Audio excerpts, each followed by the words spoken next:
I really thought about that a lot. I was really thinking to myself, what if you just didn't have any kind of upbringing at all in terms of religion? What if you just had this blank slate and you didn't know what to choose, who to put your faith in, what to go with? What would that be like? In which direction would you go in? God chose the Jewish people as a demonstration for us, for all people, so that we can understand how to relate to God, how to get closer to God. Because I believe that if you were to find a tribe in a remote jungle and they knew nothing about religion, a blank slate, they would be seeking God out. Because the Bible tells us that God put eternity in our hearts. Yes.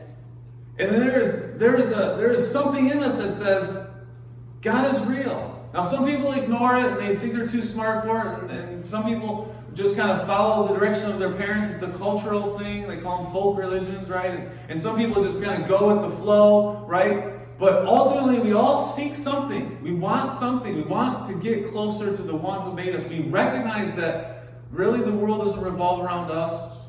There is more to this.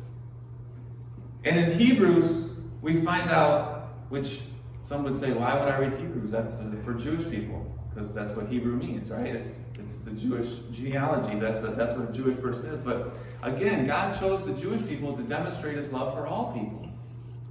And in Hebrews, we see this wonderful history, if you will, of the Old Testament.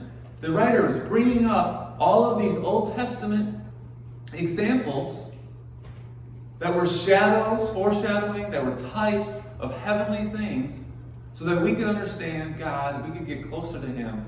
And ultimately, you can't miss it. If you read Hebrews, how many of you did it? How many of you read Hebrews this week?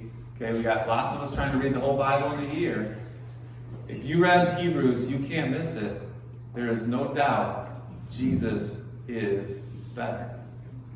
That is what the writer is telling us, that Jesus is better. Now, throughout Hebrews, you also see some pretty big warnings that you do not neglect such a great salvation that we have through Jesus Christ. You don't lose faith or hope or love.